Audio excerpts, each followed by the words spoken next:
Tout le monde n'est pas capable de rester seul, car la solitude exige que l'on soit seul avec soi-même. Selon la psychologie, certaines personnes évitent la foule car elles sont plus équilibrées mentalement lorsqu'elles sont seules. Dans cette vidéo, nous abordons les 5 caractéristiques qui se cachent derrière ceux qui préfèrent rester seuls et dont la plupart des gens ne sont même pas conscients.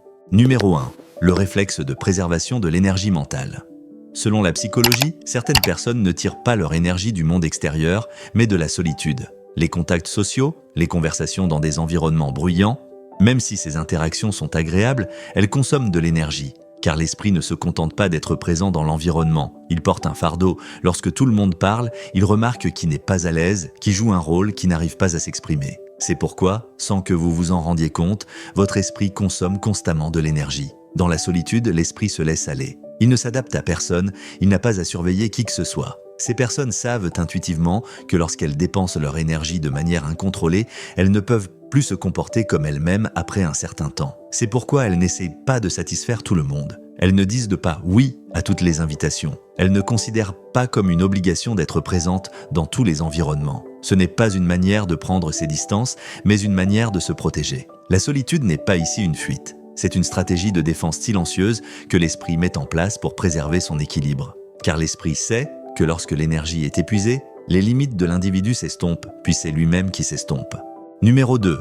Tendance à éviter la surstimulation. Les foules ne sont pas seulement composées d'êtres humains. Elles sont porteuses de bruit, d'attentes, de charges émotionnelles et d'exigences constantes d'attention. Les regards envoient des messages, les mots parlent souvent entre les lignes. L'environnement exige un effort mental constant. Mais tout le monde ne perçoit pas cette charge avec la même intensité. Certaines personnes sont plus sensibles. Leurs perceptions sont plus larges. Elles ne se contentent pas de voir l'environnement, elles l'intériorisent dans tous ses détails. C'est pourquoi la même foule, qui est stimulante pour certains esprits, devient une charge excessive pour d'autres. Pour ces personnes, le problème n'est pas d'être avec d'autres personnes. Le problème, c'est d'être constamment stimulé. L'esprit fonctionne sans cesse. Il filtre, trie, commente, interprète. À un certain moment, le système dit « ça suffit ». Une personne qui choisit la solitude fait en réalité ceci.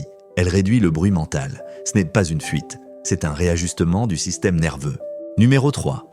Distance naturelle face au contact superficiel. Ils ne ressentent pas le besoin d'être proches de tout le monde, ils n'acceptent pas tout le monde. Ce n'est pas de la froideur. C'est le résultat naturel d'une conscience des limites. Car pour eux, les liens ne se créent pas rapidement mais profondément. Les petites conversations, les familiarités forcées, les efforts pour parler la même langue que tout le monde, l'esprit distingue ces contacts.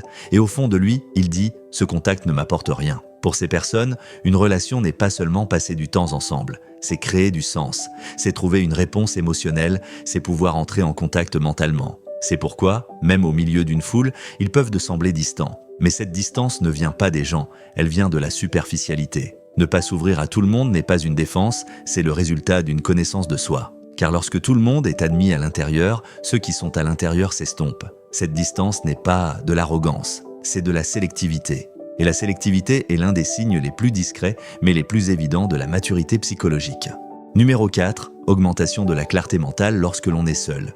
Lorsque l'on est seul, l'esprit ne se disperse pas, il se concentre, car l'attention n'est plus divisée. Les pensées s'ordonnent. Pour la première fois, l'esprit ne se concentre que sur une seule chose à la fois. La voix intérieure devient plus claire. Les décisions deviennent plus limpides.